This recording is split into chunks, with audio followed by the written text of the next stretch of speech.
에스겔 선지자는 하나님의 명령을 따라 이스라엘이 머지않아 멸망하게 될 것을 이스라엘 백성들에게 예언합니다. 그리고 에스겔 선지자가 예언한 때로부터 약 5년 후에 하나님이 예언하신 말씀 그대로 이스라엘은 바벨론의 마지막 3차 침공을 통해서 예루살렘 성이 완전히 점령당하고 예루살렘 성전은 불타 무너지게 됩니다. 하나님께서 이런 비극을 막기 전에 에스겔 선지자를 통해서 그들의 멸망의 미래를 미리 말씀하시는 이유는 그런 운명을 받아들이라고 하시는 것이 아니라 지금은 마지막 회복될 수 있는 골든 타임이니 회개하고 돌이키라라는 메시지였습니다. 하지만 이스라엘 백성들이 이끌어야 할 그 지도자들 속에 그런 하나님의 음성에 관심이 없고 자신의 권력을 유지하는 데만 관심을 가짐으로 이 심각성을 인지하지를 못했습니다. 정치적으로 주변 강대국인 애굽이 도와줄 것이다. 종교적으로 하나님의 눈이 머물고 있는 예루살렘 성전이 우리와 함께 있기 때문에 결코 우리 망하지 않을 것이다. 그러한 달콤한 말들을 듣기 좋아했고 그 말을 그대로 따옴표로 옮겨서 백성들에게 헛된 기대를 안겨주었던 것입니다. 그러므로 오늘 본문인 에스겔서 12장부터는 하나님의 임박한 진노를 다시 한번 경고하는 말씀으로 채워져 있습니다. 오늘 본문의 첫 절인 에스겔서 12장 1절과 2절을 보겠습니다. 또 여호와의 말씀이 내게 임하여 이르시되 인자야 내가 반역하는 족속 중에 거주하는도다. 그들은 볼 눈이 있어도 보지 아니하고 들을 귀가 있어도 듣지 아니하나니 그들은 반역하는 족속임이라.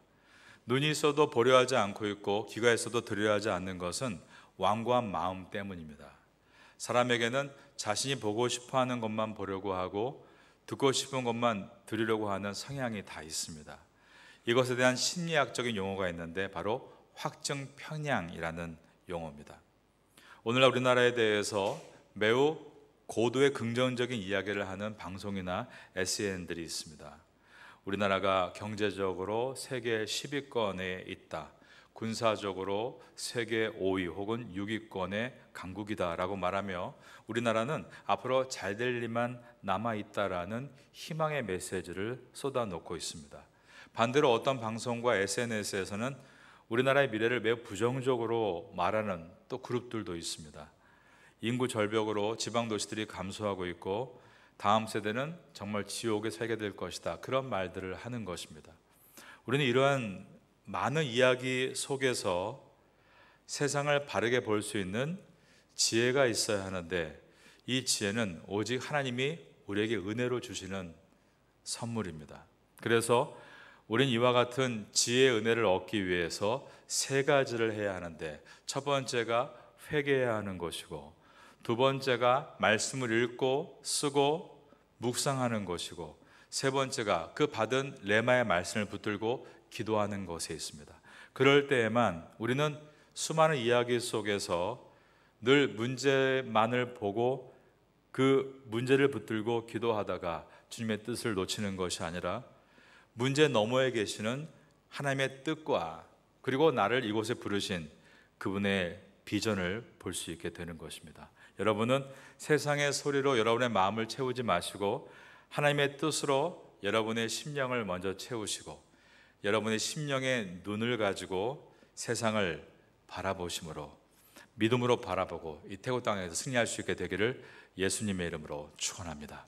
이스라엘 백성들은 하나님을 등지에 완악한 상태에 거함으로 사건의 진상과 하나님 말씀을 분별하지 못하는 정말이지 소경과 규모거리의 상태에 놓여 있었습니다.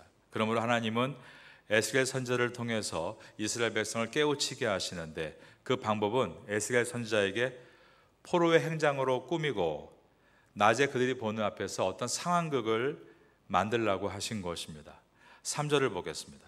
인자야 너는 포로의 행장을 꾸리고 낮에 그들의 목전에서 끌려가라. 내가 내 처소를 다른 곳으로 옮기는 것을 그들이 보면 비록 반역하는 족속이라도 혹 생각이 있으리라. 하나님은 반역하고 있는 족속이라 하더라도 이 행동을 보면 다시 돌아오는 것에 대해서 관심을 갖게 될 것이다 라고 말씀하고 계십니다. 세부적인 명령으로 낮에 수행할 상징적인 행위와 저녁에 수행할 상징적인 행위를 4절에서 말씀하셨습니다. 너는 낮에 그들의 목전에서 내 포로의 행장을 밖에 내놓기를 끌려가는 포로의 행장같이 하고, 이것은 낮에 수행할 상징적인 행위로서 포로의 짐을 싸고 있으라, 포로로 끌려갈 것이다, 그것을 보여주라고 했습니다. 그리고 저물 때에는 너는 그들의 목전에서 밖으로 나가기를 포로가 되는 자 같이 하라. 저녁에 수행할 상징적인 행위로서 포로가 되어서 정말 집을 떠나는 연출을 하라라고 하셨습니다. 낮에는 포로 행장을 꾸려 집 밖에 내어놓고 저녁에는 포로로 끌려가는 사람처럼 나와서 벽을 뚫은 후에 행장을 어깨에 메고 밖으로 나가라는 행동을 말씀하신 것입니다. 5절입니다. 너는 그들의 목전에서 성벽을 뚫고 그리로 따라 옮기되, 그러면서 이때 얼굴을 땅에 푹 묻고 고개를 들지 말라라고 하셨습니다. 6절입니다. 캄캄할 때에 그들의 목전에서 어깨에 메고 나가며 얼굴을 가리고 땅을 보지 말지어다. 이는 내가 너를 세워 이스라엘 족속에게 징조가 되게 함이라 하시기로. 얼굴을 들지 않고 고개를 숙이는 이 행동이 이스라엘 족속에게 징조가 될 것이다 라고 하셨습니다. 좋은 징조가 아니겠죠. 흉조입니다. 에스겔은 하나님의 명령을 따라 그 명령 그대로 다 수행을 합니다. 7절 말씀입니다. 내가 그 명령대로 행하여 낮에 나의 행장을 끌려가는 포로의 행장같이 내놓고 저물 때에 내 손으로 성벽을 뚫고 캄캄할 때에 행장을 내다가 그들의 목전에서 어깨에 메고 나가니라. 하나님은 언약 백성임에도 고집스럽게 듣지 않는 반역하는 족속이 된 이스라엘 백성들이 에스겔에게 이 모습을 보고 무엇을 하느냐라고 물을 것이라고 하시면서 그들이 궁금해할 때 다음과 같이 전하라고 하셨습니다. 9절과 10절입니다. 인자야, 이스라엘 족속 곧 그 반역하는 족속이 내게 묻기를 무엇을 하느냐 하지 아니하도냐. 너는 그들에게 말하기를 주 여호와의 말씀에 이것은 예루살렘 왕과 그 가운데 있는 이스라엘 온 족속에 대한 묵시라 하셨다 하고 라고 되어 있습니다. 이 내용은 앞으로 이스라엘이 멸망당하게 될 때 엄청나게 많은 사람들이 포로로 끌려가게 될 것이고, 그때에 이스라엘의 왕마저도 포로로 끌려가게 될 것이다 라는 메시지입니다. 11절과 12절도 보겠습니다. 또 말하기를 나는 너희의 징조라. 내가 행한 대로 그들도 포로로 사로잡혀 가리라. 무리가 성벽을 뚫고 행장을 그리로 가지고 나가고 그 중에 왕은 어두울 때에 어깨에 행장을 메고 나가며 눈으로 땅을 보지 아니하려고 자기 얼굴을 가리리라 하라. 여기에 있는 이 예언의 말씀, 왕도 포로로 끌려가고 자기의 얼굴을 가리게 될 것이다. 그 당시 예루살렘은 바벨론의 두 번을 침공을 통해서 주권을 다 빼앗은 상태였고, 바벨론의 느부갓네살 왕은 여호야킨 왕을 폐위시키고 그 대신에 그의 삼촌인 시드기야를 왕으로 세워놓은 때였습니다. 지금 에스겔 선지자가 예언하고 있을 때 왕은 시드기야였던 것입니다. 그런데 그 시드기야 왕도 바벨론의 마지막 침공 때 일반 백성들과 같이 포로로 끌려가게 될 것이다 라고 예언을 하고 있는 것입니다. 그 왕은 바벨론 땅에 질질 끌려가서 결국 바벨론에서 죽게 될 것이라고 말씀하고 있습니다. 13절의 말씀입니다. 내가 또 내 예물을 그의 위에 치고 내 올무에 걸리게 하여 그를 끌고 가나안 땅 바벨론에 이르리니 그가 거기서 죽으려니와 그 땅을 보지 못하리라. 시드기야 왕의 비극이 역사서인 열왕기서에 잘 기록이 되어 있습니다. 바벨론 왕은 시드기야를 죽이기 전에 그의 아들들을 먼저 그 눈앞에서 다 죽입니다. 그리고 나서 시드기야의 두 누나를 뽑습니다. 그러므로 시드기야에게는 두 가지 아픔이 들어왔는데, 하나는 눈이 뽑히는 육체의 아픔과 또 하나는 눈이 뽑히기 직전에 마지막으로 보았던 자녀들이 죽어가는 모습의 아픔입니다. 그는 이 두 눈을 뽑힌 상태에서 결박당해서 바벨론으로 끌려갔습니다. 그리고 바벨론에서 수감 생활을 하다가 숨을 거두게 됩니다. 에스겔이 그 미래의 비극을 지금 포로로 끌려가는 상황극으로 미리 보여주고 있는 것입니다. 우리가 하나님의 말씀을 읽고 듣고 묵상하는 이유는 먼저는 말씀을 사랑하기 때문입니다. 왜냐하면 말씀이 곧 하나님이시다라고 요한복음에서 말씀하기 때문에 우리는 하나님을 사랑하는 표현을 말씀을 읽고 그분의 말씀을 쓰고 묵상하는 것으로 표현하는 것입니다. 그런데 우리가 말씀을 읽고 듣고 묵상하는 두 번째 이유가 있는데, 그것은 하나님의 말씀이 내 인생의 등불이 되게 하시기 위해서입니다. 에스겔서 말씀이 그 당시에 이스라엘 백성에게 등불이 되게 하기 위해서 하나님께서 이렇게 말씀하신 것입니다. 그런데 그들이 그 말씀 앞에 반응하지 않고 결국 5년 정도 후에 이스라엘은 멸망을 당하게 됩니다. 오늘날 이 시대에 하나님께서 에스겔서를 우리에게 주시고 있다면 그 목적은 분명합니다. 우리의 운명이 그 당시 이스라엘 백성과 같이 시드기야 왕과 같이 멸망하는 운명이 아닌, 우리의 운명은 은혜를 힘입고 은혜의 열매를 맺는 운명이 되라고 이 말씀을 주고 계신 줄로 믿습니다.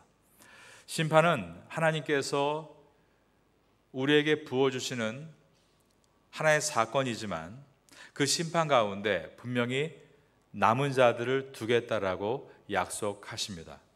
오늘 본문의 마지막 부분인 12장 16절입니다. 그러나 내가 그중 몇 사람을 남겨 칼과 기근과 전염병에서 벗어나게 하여 그들이 이르는 이방인 가운데에서 자기의 모든 가증한 일을 자백하게 하리니 내가 여호와인 줄을 그들이 알리라. 여기에 나와 있는 남겨진다는 것은 분명 하나님의 은혜입니다. 그런데 남겨진 자에게는 사명이 있다는 것입니다.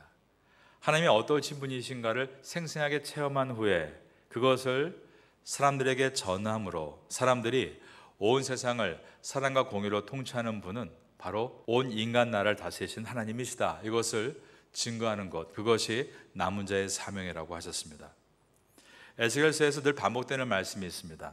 내가 여호와인 줄을 그들이 알리라. 오늘 본문 15절에도 들어있습니다. 내가 그들을 이방인 가운데로 흩으며 여러 나라 가운데 해친 후에야 내가 여호와인 줄을 그들이 알리라. 우리는 이 땅에 오늘 16절과 같이 남겨질 사람들입니다. 오늘 이 말씀을 여러분 잘 기억하셔야 됩니다. 태국에 아주 어려운 상황이 와도 여러분은 이 땅에 남겨질 사람들입니다. 이 말은 제가 여러분의 인생을 예언해 드리고 있는 것이 아니라 여러분의 인생에 대한 권면을 드리고 있는 것입니다.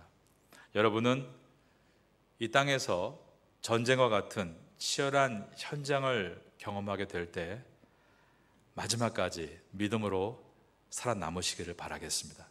그리고 여러분이 경험한 그 능력의 하나님을 태국의 많은 사람에게 알려주시기 바랍니다. 그것이 남겨진 자의 사명인 것입니다.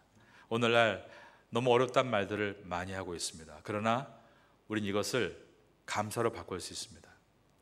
이것을 경험하면서 그 안에서 하나님이 우리 가정에 또 나의 사업과 나의 사역에 어떻게 기름 부어주시는가를 경험하게 되므로 7년 동안 구약시대 가운데 큰 기근이 있을 때 하나님께서 선지자 앞에 사렙다 과부의 가정을 지켜주시고 그 가정이 깊지만 기근을 지나고 난 다음에 얻었던 그 경험을 가지고 남은 자가 되어 하나님의 어떤 분인가를 증거했던 것처럼 여러분들은 이 어두운 시대 가운데 마지막까지 이 땅에 남은 자가 되셔서 주님이 어떤 분이신가를 증거할 수 있는 성도가 되시기를 바라겠습니다. 에스겔서를 지나며 이 은혜가 우리 모두 있게 되기를 예수님의 이름으로 축원합니다.